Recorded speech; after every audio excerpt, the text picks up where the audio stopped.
Hello welcome back to family. എല്ലാവർക്കും നമ്മുടെ പുതിയൊരു വീഡിയോയിലിട്ട് സ്വാഗതം കേട്ടോ. അപ്പോൾ ഇന്ന് ആറാമത്തെ നോമ്പിൻ്റെ വിശേഷങ്ങളൊക്കെ ആയിട്ടാണ് ഞാൻ വന്നിട്ടുള്ളത്. അപ്പോൾ ഇന്ന് നമ്മുടെ നോമ്പൊക്കെ തുറന്ന് കടിക്കുന്ന ഉദ്ദേശിക്കുന്നത് ഇവിടെ കടി എന്നാണ് കേട്ടോ പറയുക. രാത്രി ഭക്ഷണത്തിനായിട്ട് മസാല ദോശയാണ് ഉണ്ടാക്കുന്നത്. അപ്പോൾ അതിലേക്ക് മസാലയ്ക്ക് വേണ്ടിയിട്ടുള്ള ഉരുളക്കിഴങ്ങും ക്യാരറ്റും ഒക്കെ ഒന്ന് ക്ലീൻ ചെയ്തെടുക്കുന്നുണ്ട് കേട്ടോ. അപ്പോൾ ആദ്യം തന്നെ കിച്ചണിലോട്ട് വന്നിട്ട് ഇതാണ് ചെയ്തെടുക്കുന്നത്. അസ്രസ്കാരവും ഓത്തൊക്കെ കഴിഞ്ഞിട്ട് അങ്ങനെ കിച്ചണിലോട്ട് കയറിയിട്ടുള്ളതാണ് കേട്ടോ. ഒരു 4:30-5 മണിയൊക്കെ ആയിട്ടുണ്ട് കിച്ചണിലോട്ട് വരുമ്പോൾ. അപ്പോൾ ആദ്യം തന്നെ ഈ ഒരു പണി ചെയ്തെടുത്ത് കഴിഞ്ഞാൽ ബാക്കിയുള്ള കാര്യങ്ങളൊക്കെ ചെയ്തെടുക്കുമ്പോഴത്തേനും ഇത് വെന്ത് വരുമല്ലോ. അപ്പോൾ കിച്ചണിൽ നിന്ന് പോരണക്കാട്ടി മുന്നേ കറിയൊക്കെ ആക്കിയിട്ട് പിന്നെ അങ്ങനെയാണ് എല്ലാ പരിപാടിയും കഴിക്കാമല്ലോ എന്ന് വിചാരിച്ചിട്ടാണ് കേട്ടോ.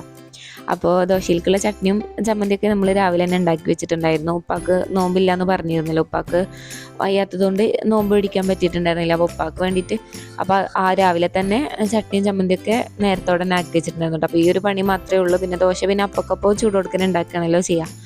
അപ്പോൾ അങ്ങനെ അപ്പോൾ ഇതൊക്കെ നന്നായിട്ടൊന്ന് വാഷ് ചെയ്തെടുക്കുന്നുണ്ട് കേട്ടോ. ഇനിയിപ്പോൾ ഇത് കട്ട് ചെയ്തിട്ട് നമ്മൾ കുക്കറിലോട്ടിട്ട് അങ്ങനെയാണ്ട് വേവിച്ചെടുക്കുകയാണ് ചെയ്യുക.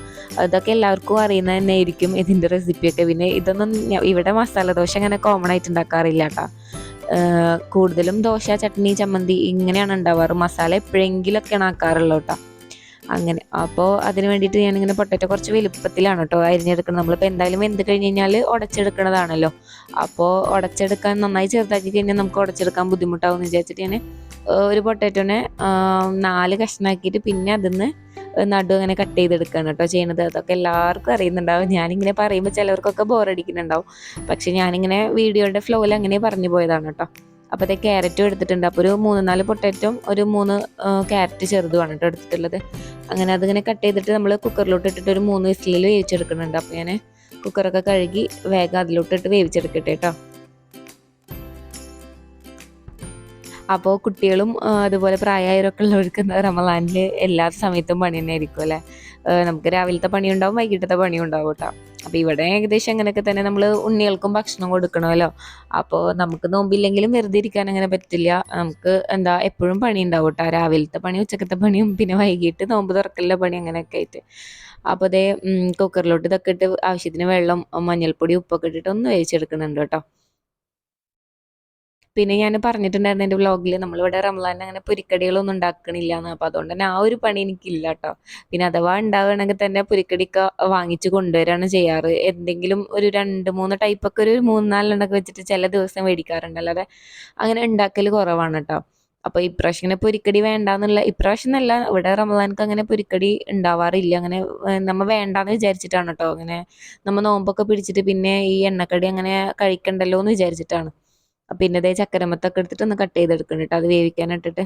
അപ്പോൾ റംളാനക്ക് ചക്കരമത്ത ഇല്ലാത്ത വീടുകൾ ചുരുക്കമായിരിക്കും അല്ലേ. എൻ്റെ വീട്ടിലും ഇങ്ങനെ തന്നെ കേട്ടോ. എല്ലാ ദിവസവും ചക്കരമത്ത ഇങ്ങനെ നമ്മുടെ അരിഞ്ഞിട്ടിട്ട് നമ്മളിങ്ങനെ വെള്ളമൊക്കെ ചേർത്ത് പഞ്ചസാര ചേർത്ത് ജ്യൂസ് ആക്കുമല്ലോ, അങ്ങനെ ഉണ്ടാവാറുണ്ട് എൻ്റെ വീട്ടിൽ. ഇവിടെ ഇങ്ങനെ ജ്യൂസ് ആക്കണതിനെക്കാട്ടി കട്ട് ചെയ്തിട്ട് നമ്മൾ ഫ്രൂട്ട്സ് പോലെ കഴിക്കണതാണ് കേട്ടോ ഇഷ്ടം. നമുക്ക് സാധാ കടിച്ച് കഴിക്കണതാണ് ഇഷ്ടം ജ്യൂസിനേക്കാളും. അപ്പോൾ ഇവിടെ ഇങ്ങനെ എപ്പോഴും അരിഞ്ഞു വെക്കാറാണ്, ഡെയിലി ഉണ്ടാവാറുണ്ട് കേട്ടോ.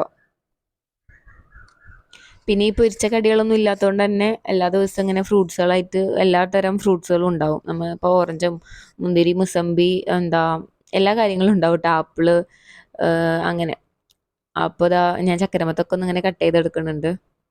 അപ്പോൾ ഇതിങ്ങനെ ഫ്രിഡ്ജിൽ നിന്ന് എടുത്തിട്ടുണ്ടായിരുന്നതാണ് കേട്ടോ. അപ്പോൾ പിടിക്കാൻ ഇത്തിരി ബുദ്ധിമുട്ടുള്ളതുകൊണ്ട് ഞാനിങ്ങനെ എങ്ങനെയൊക്കെയോ പിടിച്ച് കട്ട് ചെയ്തിട്ടുണ്ട് കേട്ടോ. ഇത് എന്തുകൊണ്ടാണ് നേരത്തെ ചെയ്യുന്നത് വെച്ച് കഴിഞ്ഞാൽ കുറച്ച് കഴിഞ്ഞ് കഴിഞ്ഞാൽ മോള് സമ്മതിക്കില്ല. അപ്പോൾ അവൾ ഉറങ്ങണ സമയമാണ് കേട്ടോ അത്.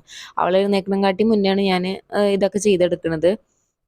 വൈകിട്ടത്തെ ഉറക്കം കഴിഞ്ഞ് അവൾ എഴുന്നേൽക്കണകാട്ടി മുന്നേ ഈ പണി ചെയ്തിട്ടില്ല എന്നുണ്ടെന്നുണ്ടെങ്കിൽ പിന്നെ ഇതിനൊന്നും എന്നെ വിടൂല കേട്ടോ. പിന്നെ ഞാനിതാ കുറച്ച് ഈത്തപ്പഴം ഒന്ന് വെള്ളത്തിലിട്ട് എടുക്കുന്നുണ്ട് കേട്ടോ. അപ്പോൾ ഇതിൻ്റെ സ്കിന്നൊന്ന് റിമൂവ് ആവുകയും ചെയ്യും, പിന്നെ കുറച്ചൊന്ന് സോഫ്റ്റായി കിട്ടുകയും ചെയ്യുമല്ലോ. അപ്പോൾ അതിന് വേണ്ടിയിട്ട് ഞാൻ ഈത്തപ്പഴം ഒന്ന് വെള്ളത്തിലിട്ട് വെച്ചിട്ടുണ്ട്. ഇത് നമ്മൾ ഷെയ്ക്കിലേക്ക് ചേർക്കാനാണ് കേട്ടോ. മധുരത്തിന് പകരം എല്ലാ ദിവസവും ഇതൊന്നല്ല ചേർക്കുക. ചില ദിവസം ഇങ്ങനെ മധുരത്തിന് പഞ്ചസാരക്ക് പകരം ഇങ്ങനെ ഡേറ്റ്സ് അരച്ച് ചേർക്കും കേട്ടോ. അപ്പോൾ ഇന്ന് അവക്കാഡോണ് ഷേക്ക് ഉണ്ടാക്കുന്നത്. അപ്പോൾ അതിലേക്ക് കുറച്ച് ഈത്തപ്പഴം ഇങ്ങനെ മിക്സിയിൽ ഗ്രൈൻഡ് ചെയ്തിട്ട് ഇതും കൂടെ ചേർത്തിട്ട് കഴിഞ്ഞാൽ പഞ്ചസാര കുറച്ച് ഉപയോഗിച്ചാൽ മതിയല്ലോ. അപ്പോൾ അത് വിചാരിച്ചിട്ടാണ്. അപ്പോൾ ഇതിങ്ങനെ കട്ട് ചെയ്തെടുക്കുന്നുണ്ട് കേട്ടോ. അപ്പോൾ ഇതിങ്ങനെ നമ്മളിങ്ങനെ കുതിർക്കാണ്ട് മിക്സിയിലിട്ട് അടിക്കുന്നുണ്ടെന്നുണ്ടെങ്കിൽ മിക്സി പെട്ടെന്ന് കേട് വരാനുള്ള ചാൻസ് ഉണ്ട് കേട്ടോ. നല്ല ഹാർഷായിരിക്കുമല്ലോ. പിന്നെ സോഫ്റ്റുള്ള ഈത്തപ്പഴം കിട്ടും. അത് പിന്നെ ഞങ്ങൾ നോമ്പ് തുറക്കുമ്പോൾ കഴിക്കാനായിട്ട് ആ ഈത്തപ്പഴം എടുക്കും. ഇത് പിന്നെ അങ്ങനെ കഴിക്കാൻ എടുക്കാത്ത കാരണം ഇതിങ്ങനെ ജ്യൂസിൽക്കും അങ്ങനത്തെ കാര്യങ്ങൾക്കൊക്കെ ഉപയോഗിക്കും കേട്ടോ. അപ്പോൾ ഇത് ഞാൻ മിക്സിയുടെ ചെറിയ ജാറിലിട്ട് നന്നായിട്ടൊന്ന് പൾപ്പാക്കി എടുക്കുന്നുണ്ട് കേട്ടോ. കുറച്ച് വെള്ളം കൂടെ ചേർത്തിട്ട് ഇങ്ങനെ നന്നായിട്ട് പൾപ്പി ആക്കിയിട്ട് ഇങ്ങനെ എടുക്കുന്നുണ്ട്. എന്നിട്ട് ഞാനതൊരു പാത്രത്തിലോട്ട് ആക്കിയിട്ട് അങ്ങനെ ഫ്രീസറിലോട്ട് വെക്കുന്നുണ്ട് കേട്ടോ. അപ്പോൾ ഇതിങ്ങനെ ആക്കി വെച്ച് കഴിഞ്ഞാൽ അധികമൊക്കെ നമ്മളിങ്ങനെ ആക്കി വെക്കണമെന്നുണ്ടെങ്കിൽ ഈത്തപ്പഴം ഒന്ന് പുഴുങ്ങിയിട്ട് ആക്കി വെക്കണം കേട്ടോ നല്ലത്. അപ്പോൾ കേട് വരാതെ ഫ്രീസറിൽ കുറേ ദിവസം ഇരിക്കും കേട്ടോ. എന്നിട്ട് നമുക്ക് ആവശ്യത്തിന് എപ്പോഴെങ്കിലും ജ്യൂസ് അടിക്കുമ്പോൾ ഷേക്ക് അടിക്കുമ്പോഴൊക്കെ അതിലേക്ക് ചേർത്ത് കൊടുത്തു കഴിഞ്ഞാൽ നമുക്ക് നല്ല യൂസ്ഫുൾ ആവും കേട്ടോ പണികൾ തീരാൻ വേണ്ടിയിട്ട്. പിന്നെ റമളാനിൽ മറ്റൊരു നിർബന്ധമായിട്ടുള്ള കാര്യമാണ് നമ്മുടെ ലൈം ജ്യൂസ്. അപ്പോൾ ഇത് ഞാനിങ്ങനെ ആക്കിയെടുക്കുന്നുണ്ട് കേട്ടോ. അപ്പോൾ ഇന്ന് അത്ര അധികം വെള്ളം കലക്കി എടുക്കലില്ല കേട്ടോ. ഇന്നും കുറേ വെള്ളം കലക്കാറുണ്ട്. ഇന്ന് ബാബി ഇല്ല, പിന്നെ അങ്ങനെ ഞാനും ഇക്കയും, പിന്നെ ഉമ്മ അങ്ങനെ തണുത്ത വെള്ളം അങ്ങനെ വല്ലാണ്ട് കുടിക്കാറില്ല. അപ്പോൾ ഞാനും ഇക്കയും തന്നെയാണ് കൂടുതലായിട്ടും കുടിക്കുക. അപ്പോൾ അതുകൊണ്ട് ഞങ്ങൾക്കുള്ള വെള്ളം ഒന്ന് കലക്കി എടുക്കുന്നുണ്ട്. അപ്പോൾ ചെറുനാരങ്ങ പഞ്ചസാരൊക്കെ ഇട്ട്, പിന്നെ ഒരു ചെറിയൊരു സ്മെല്ലിന് വേണ്ടിയിട്ട് നമ്മുടെ നന്നാരി സിറപ്പാണ് കേട്ടോ, അത് കുറച്ച് ഒഴിച്ച് കൊടുക്കുന്നുണ്ട്. മധുരത്തിന് വേണ്ടിയിട്ട് ഫുള്ളായിട്ട് അതല്ല ചേർത്ത് കൊടുക്കുന്നത്, കുറച്ച് പഞ്ചസാരയും കുറച്ച് സിറപ്പും കൂടെ ചേർത്ത് കൊടുക്കുന്നുണ്ട്. അപ്പോഴത്തേക്കും ഇതേ നമ്മുടെ ക്യാരറ്റും ഉരുളക്കിഴങ്ങൊക്കെ നന്നായിട്ട് വെന്ത് വന്നിട്ടുണ്ട് കേട്ടോ. അപ്പോൾ ഞാനിതിൻ്റെ വെള്ളമൊക്കെ ഒന്ന് മാറ്റി വെക്കുന്നുണ്ട്. കുറച്ച് വെള്ളം ഇതിൽ എക്സസ് ആയിട്ടുണ്ടാവും, ഇത് നമുക്ക് ആവശ്യമുണ്ട് കേട്ടോ. അപ്പോൾ ഞാനതൊരു കപ്പിലേക്ക് ഇങ്ങനെ ഒഴിച്ച് വെക്കുന്നുണ്ട്. നമ്മളിങ്ങനെ ഊറ്റി കളയണ്ട, ഒരു കപ്പിലേക്ക് ഇങ്ങനെ ഒഴിച്ച് വെച്ചാൽ മതി കേട്ടോ. അപ്പോൾ ഇത് നമുക്ക് മസാല ഇങ്ങനെ ഉണ്ടാക്കുമ്പോൾ അതിലേക്ക് നമ്മുടെ ഗ്രേവി ആക്കാൻ വേണ്ടിയിട്ട് യൂസ് ചെയ്യാം കേട്ടോ. അപ്പോൾ ഞാനിതിങ്ങനെ ഊറ്റിയെടുക്കുന്നുണ്ട്. എന്നിട്ട് നമ്മുടെ ഈ ഉരുളക്കിഴങ്ങും പൊട്ടറ്റോ നമ്മുടെ ഈ ഒരു ഇങ്ങനത്തെ കയ്യിൽ വെച്ചിട്ട് നന്നായിട്ട് ഉടച്ചെടുക്കാം കേട്ടോ. അപ്പോൾ ഒരു 3 വിസിലാണ് ഞാൻ വേവിച്ചെടുത്തിട്ടുണ്ടായിരുന്നത്. എല്ലാ കുക്കറും 3 വിസിലാണോ എന്നുള്ളത് എനിക്കറിയില്ല. ഇത് ഞാനൊരു 3 വിസിലടിച്ച് അപ്പം തന്നെ ഓഫ് ചെയ്തിട്ടുണ്ടായിരുന്നു കേട്ടോ. അത് കഴിഞ്ഞിട്ട് ഞാൻ വേപ്പിൻ്റെ ഇല പൊട്ടിക്കാൻ വേണ്ടിയിട്ട് ഒന്ന് പുറത്തേക്ക് ഇറങ്ങിയിട്ടുണ്ട്. അപ്പോൾ ദേ നമ്മുടെ ഈ കുളത്തിൻ്റെ സൈഡാണ് കേട്ടോ ഇത്. അപ്പോൾ ഞാൻ കുളം അതിൽ കാണിച്ചിട്ടുണ്ടായിരുന്നു. അതിൽ ഇപ്പം വെള്ളമൊക്കെ വറ്റിയിട്ട് കിടക്കുകയാണ് കേട്ടോ. നമ്മുടെ മുന്നത്തെ വ്ളോഗിലൊക്കെ നിറഞ്ഞിട്ടുള്ള കുളം ഞാൻ കാട്ടിയിട്ടുണ്ടായിരുന്നു. പിന്നെ ദേ കുറച്ച് സബോളയും പച്ചമുളകും ഇഞ്ചി വെളുത്തുള്ളിയൊക്കെ ഒന്ന് ചതച്ച് വെച്ചിട്ടുണ്ട് കേട്ടോ. ഇഞ്ചി വെളുത്തുള്ളി ചതച്ച് വെച്ചിട്ടുണ്ട്, സബോളയും പച്ചമുളകും വേപ്പിൻ്റെ ഇലയൊക്കെ റെഡിയാക്കി വെച്ചിട്ടുണ്ട്. എന്നിട്ട് നമ്മുടെ ചീഞ്ചട്ടി ചൂടാക്കിയിട്ട് അതിലേക്ക് കുറച്ച് വെളിച്ചെണ്ണ ഒഴിച്ച് കൊടുക്കുക. അതിന് ശേഷം ഫസ്റ്റ് തന്നെ ഇട്ട് കൊടുക്കുന്നത് കടുകാണ് കേട്ടോ. കടുകൊന്ന് പൊട്ടി കഴിയുമ്പോൾ നമുക്ക് ഇതിലോട്ട് ഉഴുന്ന് പരിപ്പാണ് കേട്ടോ ഇട്ട് കൊടുക്കുന്നത്. ചിലർ പൊട്ടുകടല ചേർത്ത് കൊടുക്കും. അപ്പം ഞാൻ ഉഴുന്ന് പരിപ്പാണ് ഇട്ട് കൊടുത്തിട്ടുണ്ടായിരുന്നത്. അത് കഴിഞ്ഞ് നമ്മുടെ കറിവേപ്പില ഇട്ട് കൊടുക്കുക. അത് കഴിഞ്ഞ് നമ്മുടെ പച്ചമുളകും ഇഞ്ചി വെളുത്തുള്ളി ഒന്ന് ചതച്ച് വെച്ചിട്ടുള്ളതും കൂടെ ചേർത്ത് കൊടുത്ത് നന്നായിട്ടൊന്ന് വഴറ്റിയെടുക്കുക കേട്ടോ.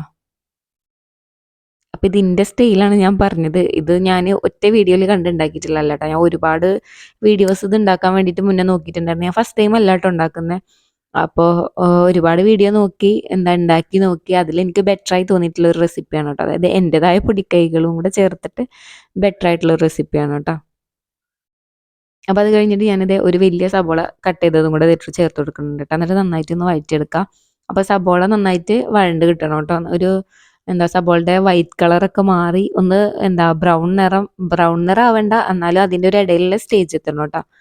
പിന്നെ ഞാൻ ഈ ഒരു ടൈം നമ്മുടെ മുന്തിരിയൊക്കെ ഒന്ന് ക്ലീൻ ചെയ്തെടുക്കുന്നുണ്ട്. അപ്പോൾ എന്തുകൊണ്ടാണെന്നറിയില്ല, ഈ മുന്തിരിയിൽ ഒരുപാട് കേടുണ്ടായിരുന്നു കേട്ടോ. അപ്പോൾ ഞങ്ങൾ എന്ന് മേടിക്കുന്ന കടയിൽ നിന്ന് തന്നെയാണ് മേടിച്ചിട്ടുണ്ടായിരുന്നത്. പിന്നെ ഇങ്ങനെ ചൂടിൻ്റെ ഒക്കെ ആയിരിക്കാം. അപ്പോൾ ഒരുപാട് കേടായ മുന്തിരി ഉണ്ടായിരുന്നു. അപ്പോൾ ഞാൻ അതൊക്കെ ഒന്ന് ടൈം എടുത്തിട്ട് എല്ലാതും ഒന്ന് വൃത്തിയാക്കി എടുത്തിട്ടുണ്ട് കേട്ടോ. കുറേ ഞാനിങ്ങനെ മാറ്റി വെക്കുന്നുണ്ടായിരുന്നു കേട്ടോ. ഇങ്ങനെ ഹോളുള്ളതും ചീഞ്ഞതൊക്കെ. എന്നിട്ട് നല്ലത് മാത്രം ഈ ഒരു പാത്രത്തിലോട്ട് ഇട്ട് വെക്കുന്നുണ്ട്. അപ്പോൾ ഇത് ഭയങ്കര വലിയൊരു ടാസ്ക്കാണ് കേട്ടോ. പക്ഷേ എനിക്കിഷ്ടമാണ് കേട്ടോ ഇങ്ങനെയൊക്കെ ക്ലീൻ ചെയ്തെടുക്കണത്. അപ്പം ഞാനിതിങ്ങനെ അടത്തിയിട്ട് ഇതിലോട്ട് കുറച്ച് ഉപ്പും മഞ്ഞൾപ്പൊടിയൊക്കെ ഇട്ടിട്ട് അങ്ങനെ വെക്കും കേട്ടോ കുറച്ച് നേരം. അപ്പോൾ അതൊക്കെ ചേർത്തിട്ട് ഇവിടെ ഇങ്ങനെ കുറച്ച് നേരം റെസ്റ്റ് ചെയ്യാൻ വെച്ച് ഒരു അരമണിക്കൂർ നമ്മുടെ ബാങ്ക് കൊടുക്കുന്നതിന് കുറച്ച് മുന്നേ ഇത് പിന്നെ ഒരു 6-7 വെള്ളത്തിൽ പിന്നെയും കഴുകിയെടുക്കും കേട്ടോ. കുറേ വട്ടം കഴുകിയെടുത്തിട്ടാണ് പിന്നെ ഉപയോഗിക്കുക. അതിൽ നല്ലോണം അഴുക്കും ഉണ്ടാവും, പിന്നെ കുറേ മരുന്നൊക്കെ ചേർക്കുന്നതാണല്ലോ പറയുക. അപ്പോൾ അതുകൊണ്ട് ഞാൻ പിന്നെ നന്നായിട്ട് ഉപ്പും മഞ്ഞളൊക്കെ ഇട്ടിട്ട് അവിടെ കുറേ നേരം വെക്കും കേട്ടോ. പിന്നെ ഇതേ നമ്മുടെ ഉള്ളിയും ഇതൊക്കെ ഇവിടെ വാടി വന്നിട്ടുണ്ട്. അപ്പോൾ അതിലോട്ട് കുറച്ച് മഞ്ഞൾപ്പൊടി ചേർത്ത് കൊടുക്കുന്നുണ്ട്. കുറച്ച് ചേർത്താൽ മതി കേട്ടോ. കാരണം നമ്മുടെ പൊട്ടാറ്റോയും ക്യാരറ്റും വേവിക്കുമ്പോൾ ഓൾറെഡി നമ്മൾ മഞ്ഞൾപ്പൊടി ചേർത്ത് കൊടുത്തിട്ടുണ്ട്. അപ്പോൾ അതുകൊണ്ട് തന്നെ കുറച്ച് ചേർത്ത് കൊടുത്താൽ മതി. ഞാൻ പിന്നെ ആ ഒരു ഉള്ളിക്ക് ആ പച്ചമണം മാറിക്കോട്ടെ എന്ന് വിചാരിച്ചിട്ട് കുറച്ച് മഞ്ഞൾപ്പൊടി ചേർത്ത് കൊടുത്താണ് കേട്ടോ. അപ്പോൾ വേണ്ടെങ്കിൽ വേവിക്കുമ്പോൾ മഞ്ഞൾപ്പൊടി ചേർത്ത് കൊടുക്കേണ്ടാത്തവർക്ക് ചേർത്ത് കൊടുക്കണ്ട. ഞാൻ ചേർത്ത് കൊടുത്തിട്ടുണ്ട് കേട്ടോ രണ്ടിലും. പിന്നെ കുറച്ച് കായപ്പൊടി ചേർത്ത് കൊടുത്തിട്ടുണ്ട്. അത് കഴിഞ്ഞ് നമ്മുടെ ഉരുളക്കിഴങ്ങ് ഇതിലോട്ട് ചേർത്ത് കൊടുക്കട്ടെ. അപ്പോൾ ഉപ്പൊന്നും ഞാൻ അഡീഷണൽ ചേർത്ത് കൊടുക്കില്ല, കാരണം നമ്മുടെ ഉരുളക്കിഴങ്ങ് വേവിക്കുമ്പോൾ ഞാൻ ഉപ്പിട്ടിട്ടാണ് വേവിച്ചിട്ടുണ്ടായിരുന്നത്. പിന്നെ അതിൻ്റെ വെള്ളം കൂടെ ഇതിലോട്ട് ഒഴിക്കുമ്പോൾ എല്ലാത്തിൽക്കും ഉപ്പാവും. അപ്പോൾ ഞാൻ ഉടച്ച് വെച്ചിട്ടുള്ള ഉരുളക്കിഴങ്ങ് ഇതിലോട്ട് ചേർത്ത് കൊടുക്കുന്നുണ്ട് കേട്ടോ. ഇപ്പോൾ ഇത് ഡ്രൈ ആയിട്ടാണ് ഉണ്ടാവുക. അപ്പോൾ നമ്മുടെ മാറ്റി വെച്ചിട്ടുള്ള വെള്ളം ഉണ്ടല്ലോ, അത് നമ്മുടെ കുക്കറിൽ ഒഴിച്ചിട്ട് ഇതിലേക്ക് ഒഴിച്ചു കൊടുത്തു കഴിഞ്ഞാൽ ഏകദേശം സെറ്റായി കിട്ടും കേട്ടോ. എന്നിട്ട് ഇത്തിരി ലൂസായിട്ടുള്ള കൺസിസ്റ്റൻസിയിലാണ് നമ്മുടെ പൊട്ടറ്റോ മസാല ഇപ്പോൾ വേണ്ടത്. കാരണം കുറച്ച് നേരം കഴിഞ്ഞ് നമ്മൾ സെർവ് ചെയ്യാനാകുമ്പോഴത്തേനും ഇത് ഒന്നും കൂടി ഇരുന്നിട്ട് തിക്കാവും. അപ്പോൾ നമുക്കിത് ദോശയിൽ സ്പ്രെഡ് ചെയ്യാനായിട്ട് പറ്റില്ല കേട്ടോ. അപ്പോൾ കുറച്ച് ലൂസായിട്ട് വേണം ഇത് നമ്മൾ ഉണ്ടാക്കുമ്പോൾ ആക്കി വെക്കാൻ. പിന്നെ ലൂസാക്കി ഉണ്ടാക്കുമ്പോഴാണ് നമ്മുടെ ദോശയിലേക്ക് കറക്റ്റ് ഇതിൻ്റെ ഫ്ലേവർ ഇറങ്ങുള്ളൂ കേട്ടോ. നമ്മൾ ടൈറ്റായിട്ട് അതായത് ഇത്തിരി നല്ല മാവ് പോലെ ആക്കി വെക്കണമെന്നുണ്ടെങ്കിൽ സംഭവം തീരെ ദോശയ്ക്ക് അതിൻ്റെ സ്മെല്ല് വരില്ല. അത് കുറച്ച് ലൂസാണെങ്കിൽ ദോശയിൽ ഇത് നന്നായിട്ട് കുതിർന്ന് ആ ഒരു ടേസ്റ്റ് കിട്ടും കേട്ടോ. പിന്നെ ഞാൻ ഇത് ആവശ്യത്തിന് പിന്നെ പിന്നെ ഇങ്ങനെ ആ വേവിച്ച വെള്ളം ഉണ്ടല്ലോ അത് ചേർത്ത് കൊടുത്തിട്ട് ഈ ഒരു കൺസിസ്റ്റൻസി ആക്കി എടുത്തിട്ടുണ്ട് കേട്ടോ. പിന്നെ എൻ്റെ ടോ ചിലപ്പോൾ ഇതിൽ കുറേ കേൾക്കുന്നുണ്ടാവും കേട്ടോ. ഞാൻ ലാസ്റ്റ് ഇങ്ങനെ പറയുന്നത് അത് നമ്മുടെ എന്താ എൻ്റെ സംസാരത്തിൻ്റെ ഒരു ശൈലിയാണ്. അപ്പോൾ അത് എന്താ ഇഷ്ടപ്പെടാത്തവരുണ്ടെങ്കിൽ എന്തായാലും ഒന്ന് ക്ഷമിക്കാം. ഞാൻ എൻ്റെ മുന്നത്തെ വ്ളോഗൊക്കെ കണ്ടിട്ട് അത് മാറ്റിയെടുക്കാൻ വേണ്ടിയിട്ട് ഒരുപാട് നോക്കുന്നുണ്ട്. എന്തായാലും മാറുമായിരിക്കും. അപ്പോൾ ഈ കുറച്ച് ദിവസത്തേക്ക് എല്ലാവരും ഒന്ന് ക്ഷമിക്കുക. അപ്പോൾ ഈ ഒരു സമയം നമ്മുടെ മുന്തിരി ഇവിടെ റെഡി ആയിട്ടുണ്ട്. അപ്പോൾ ഞാനത് കുറേ വെള്ളത്തിൽ കഴുകിയെടുത്തിട്ടുണ്ട് കേട്ടോ. അങ്ങനെ മുന്തിരിയൊക്കെ ഇവിടെ നല്ല ക്ലിയർ ആയിട്ട് കിട്ടിയിട്ടുണ്ട് കേട്ടോ. കാണുമ്പോൾ തന്നെ മനസ്സിലാവുന്നുണ്ടാവും ഞാൻ നല്ലോണം കഴുകിയിട്ടുണ്ട് കേട്ടോ. എന്നിട്ട് എന്താ ഇത് പാത്രത്തിലോട്ട് ഇട്ട് കൊടുക്കുന്നുണ്ട്. അതിൻ്റെ ശേഷം അപ്പം എടുത്തിട്ടുണ്ടെന്ന പാത്രങ്ങളും ആ കുക്കറും കാര്യങ്ങളൊക്കെ ഞാൻ കഴുകി വെക്കുന്നുണ്ട്. എൻ്റെ വ്ളോഗ് കാണുന്നവർക്ക് അറിയുന്നുണ്ടാവും ഞാൻ എന്താ പാത്രം കഴുകുന്ന പണി ഞാൻ മാറ്റി വെക്കാറില്ല. അപ്പക്കപ്പം ഇങ്ങനെ ചെയ്തുകൊണ്ടിരിക്കട്ടെ. എൻ്റെ പണിയുടെ ഒപ്പം തന്നെ പാത്രം കഴുകലും കഴിയും. കാരണം എനിക്കിങ്ങനെ പാത്രങ്ങൾ മല പോലെ കിടക്കുന്നത് തീരെ ഇഷ്ടമില്ലാത്ത കാര്യമാണ് കേട്ടോ. അപ്പോൾ ഞാൻ കിച്ചണിലുള്ള സമയത്ത് എന്താ ഞാൻ എടുക്കുന്ന പാത്രങ്ങൾ ഞാൻ ഒന്നോ രണ്ടോ പാത്രം ആയിക്കോട്ടെ അത് അപ്പക്കപ്പം ഞാൻ ഇങ്ങനെ കഴുകി വെച്ചുകൊണ്ടിരിക്കും കേട്ടോ. ഇവിടുത്തെ ഉമ്മ അതായത് ഇക്കാൻ്റെ ഉമ്മ പറയാറ് വരെയുണ്ട് ഞാൻ പാത്രം ചെയ്യുന്നുള്ളത്. പിന്നെ ഞാൻ കിച്ചണിൽ പണിയെടുക്കുമ്പോൾ ഞാൻ എപ്പോഴും ഇങ്ങനെ കൈ ഇങ്ങനെ കഴുകിക്കൊണ്ടിരിക്കും കേട്ടോ. ഇടയ്ക്കിടയ്ക്ക് ഇങ്ങനെ കൈ കഴുകും. അത് എന്തുകൊണ്ടാണെന്ന് എനിക്കറിയില്ല. ഇപ്പം വീഡിയോയിൽ ശ്രദ്ധിച്ച് കഴിഞ്ഞാൽ ചിലവർക്കൊക്കെ മനസ്സിലാവും. ഞാൻ ഓരോ പണി കഴിഞ്ഞാലും ഇങ്ങനെ കൈ കഴുകിക്കൊണ്ടിരിക്കും കേട്ടോ. ചിലപ്പോൾ ആ പണി തന്നെ കണ്ടിന്യൂ പിന്നെ ചെയ്തുകൊണ്ടിരിക്കുക. പക്ഷെ എനിക്ക് ഇടയ്ക്കിടയ്ക്ക് ഇങ്ങനെ കൈ കഴുകി മാക്സിയിൽ തുടച്ചിട്ടില്ല എന്നുണ്ടെങ്കിൽ ഒരു സമാധാനം ഉണ്ടാവില്ല കേട്ടോ. പിന്നെ ഇത് ചിക്കു നമ്മുടെ വീട്ടിലുണ്ടായിട്ടുണ്ടായിരുന്നതാണ്. അപ്പോൾ അത് ഞാനിങ്ങനെ തോലൊക്കെ കഴുകി കട്ട് ചെയ്ത് വെക്കുന്നുണ്ട് കേട്ടോ. അപ്പോൾ ഓൾറെഡി അവക്കേടോ ഷേക്ക് അടിക്കണോണ്ട് ചിക്കു കട്ട് ചെയ്തിട്ട് വെക്കാമെന്ന് വിചാരിച്ചിട്ടോ. പിന്നെ ഇതൊക്കെ ടേബിളിൽ കൊണ്ട് വെക്കുന്നുണ്ട്. അത് കഴിഞ്ഞ് നമ്മുടെ അവക്കേടോ ഷേക്ക് ആക്കാൻ വേണ്ടി നമ്മുടെ കട്ടപ്പാൽ എടുത്തിട്ടുണ്ട്. അപ്പോൾ ഞാൻ നമ്മുടെ എന്താ അമ്മിക്കുട്ടി വെച്ചിട്ട് നന്നായിട്ട് ഇങ്ങനെ ഉടച്ചെടുക്കുന്നുണ്ട് കേട്ടോ. അപ്പം നല്ല തണുപ്പാണ്. എനിക്ക് കൈ കൊണ്ട് പിടിക്കാനേ പറ്റുന്നുണ്ടായിരുന്നില്ല. പിന്നെ ഞാൻ അവിടെ തന്നെ വെച്ച് എന്നിട്ട് കുറച്ച് നേരം അവിടെ നിന്നും കുത്തി അങ്ങനെ റെഡിയാക്കി എടുത്തിട്ടുണ്ട്. അപ്പോൾ ഇതിലോട്ടാണ് കേട്ടോ നമ്മുടെ ഡേറ്റ്സിൻ്റെ പൾപ്പ് ചേർത്ത് കൊടുക്കുന്നത്. അപ്പോൾ അതൊക്കെ ചേർത്ത് ഷേക്ക് ഇവിടെ ആക്കിയെടുത്തിട്ടുണ്ട്. അപ്പോഴത്തേക്കും ബാങ്ക് കൊടുത്തിട്ടോ. പിന്നെ ആകെ ഓട്ടം പാച്ചിലൊക്കെ ആയിരുന്നു. അങ്ങനെ ഞങ്ങൾ നോമ്പൊക്കെ തുറന്നിട്ടുണ്ട്. അത് കഴിഞ്ഞിട്ട് പിന്നെ ഒരു 8:30 ആയപ്പോൾ ഞങ്ങൾ രാത്രി ഭക്ഷണം കഴിക്കാനായിട്ട് ഇരുന്നു കേട്ടോ. അപ്പോൾ ദോശയും നമ്മുടെ മസാല ദോശ ആയിരുന്നല്ലോ. അപ്പോൾ അതിങ്ങനെ ഉണ്ടാക്കിയെടുക്കുന്നുണ്ട്. അതിൻ്റെ ഇടയിലാണ് എനിക്ക് ഏറ്റവും വിഷമകരമായ ഒരു സംഭവം ഉണ്ടായത്. എൻ്റെ ട്രൈപോഡ് പൊട്ടിയിട്ടോ. അപ്പോൾ ഞാൻ ഒരു കൈ വെച്ചിട്ടാണ് വീഡിയോ എടുക്കുന്നത് ആ സമയത്ത്. അപ്പോൾ അതുകൊണ്ട് തന്നെ കുറച്ച് എന്താ ജർക്കിങ്ങും കാര്യങ്ങളൊക്കെ ഉണ്ടാവും. അപ്പോൾ ദോശ വീശുമ്പോഴായാലും എനിക്ക് ആ ഒരു സമയം വ്ലോഗ് കംപ്ലീറ്റ് ചെയ്യാൻ പറ്റിയില്ലല്ലോ എന്നുള്ളൊരു വിഷമമായിരുന്നു കേട്ടോ. കാരണം ട്രൈപോഡ് പൊട്ടിയിട്ട് എനിക്ക് ഒറ്റ കൈ കൊണ്ട് പിടിച്ചിട്ട് എടുക്കാനും പറ്റുന്നില്ല. അങ്ങനത്തെ ഒരു വിഷമത്തിലായിരുന്നു. അങ്ങനെ ദോശയൊക്കെ ഞാൻ ഒരു കൈ കൊണ്ട് സാഹസികമായിട്ട് വീശിയിട്ടുണ്ട് കേട്ടോ. ഒരു കയ്യിൽ ക്യാമറ പിടിച്ചിട്ട്. അങ്ങനെ അത് കഴിഞ്ഞ് ദോശ മൂടി വെച്ച് നല്ല ക്രിസ്പി ആയിട്ടുള്ള ദോശയാണ് കേട്ടോ. നല്ല അടിപൊളി മാവായിട്ട് വന്നിട്ടുണ്ടായിരുന്നു. അങ്ങനെ അതൊക്കെ മൂടി വെച്ച് ഒന്ന് മുരിഞ്ഞ് കഴിഞ്ഞാൽ അതിലോട്ട് നെയ്യ് ചേർത്ത് കൊടുക്കുന്നുണ്ട്. അപ്പം നെയ്യ് ചേർത്ത് കൊടുക്കണ കണ്ടാൽ നിങ്ങൾക്ക് മനസ്സിലാവും. ഒരു കൈ കൊണ്ട് കിടന്ന് കളിക്കണോണ്ട് തന്നെ അതിൻ്റെ ഫോൾട്ട് ഈ വീഡിയോയിൽ ഉണ്ടാവും കേട്ടോ. അങ്ങനെ ഈ വീഡിയോൻ്റെ ലാസ്റ്റിലേ ഉണ്ടാവുള്ളൂ. എന്നിട്ട് അത് കഴിഞ്ഞ് ഞാൻ എന്താ കുറച്ച് നെയ്യ് ഒരു ഭാഗത്ത് അപ്ലൈ ചെയ്ത് അത് എല്ലായിടത്തേക്കും സ്പ്രെഡ് ചെയ്ത് ഇങ്ങനെയൊക്കെ കംപ്ലീറ്റ് ചെയ്തിട്ടുണ്ട് കേട്ടോ. അത് കഴിഞ്ഞ് മസാലയൊക്കെ വെച്ച് നമ്മുടെ ദോശ ഇവിടെ ഫിനിഷ് ആയിട്ടുണ്ട് കേട്ടോ. അപ്പോൾ ഇന്നത്തെ വ്ലോഗിൽ ഇത്രയും കാര്യങ്ങളൊക്കെയാണ് ഉൾപ്പെടുത്തിയിട്ടുണ്ടായിരുന്നത്. പിന്നെ അത്താഴത്തിന് നമ്മൾ എഴുന്നേറ്റിട്ടുണ്ടായിരുന്നില്ല കേട്ടോ. ഫ്രൂട്ട്സും കാര്യങ്ങളാണ് കഴിച്ചിട്ടുണ്ടായിരുന്നത്. അതുകൊണ്ടാണ് പിന്നെ അതിൻ്റെ ക്ലിപ്സും കാര്യങ്ങളൊന്നും ഇല്ലാതിരുന്നത്. എന്തായാലും അടുത്ത ദിവസം ഒരു ഡേ ഇൻ മൈ ലൈഫായിട്ട് റംസാനിലൊരു ഡേ ഇൻ മൈ ലൈഫ് എന്ന് വിചാരിച്ച് ചെയ്യാമെന്ന് വിചാരിക്കുന്നുണ്ട്. പിന്നെ നമ്മുടെ റംസാനിൽ അപ്ലോഡ് ചെയ്യുന്ന വീഡിയോസ് ഏത് സമയമാണ് നിങ്ങൾക്ക് കാണാൻ പറ്റുക എന്നുള്ള കാര്യങ്ങളൊന്ന് കമൻറ്റ് ചെയ്യാം കേട്ടോ. നമ്മുടെ വ്യൂവേഴ്സ് നിങ്ങൾക്ക് ഏത് സമയത്താണ് കാണാൻ കുറച്ചും കൂടെ പറ്റുക എന്നുള്ളതൊന്ന് കമൻസിലൂടെ അറിയിക്കുക. അപ്പോൾ അതേ നമ്മുടെ ദോശയും കാര്യങ്ങളൊക്കെ റെഡിയായി ഞങ്ങൾ ഭക്ഷണം കഴിച്ചിട്ടുണ്ടായിരുന്നു. അപ്പോൾ ഇന്നത്തെ വ്ലോഗിൽ ഇത്രയും കാര്യങ്ങളാണ് ഉൾപ്പെടുത്തിയിട്ടുള്ളത്. അപ്പോൾ നമ്മുടെ ചാനലും വീഡിയോസൊക്കെ ഇഷ്ടപ്പെട്ടിട്ടുണ്ടെങ്കിൽ എന്തായാലും സബ്സ്ക്രൈബ് ചെയ്തിട്ട് കൂടെ പഴയ വീഡിയോസൊക്കെ കണ്ട് സപ്പോർട്ട് ചെയ്യാം. അപ്പോൾ നമുക്ക് അടുത്തൊരു വീഡിയോയിൽ കാണുന്നവരേക്കും ബായ്.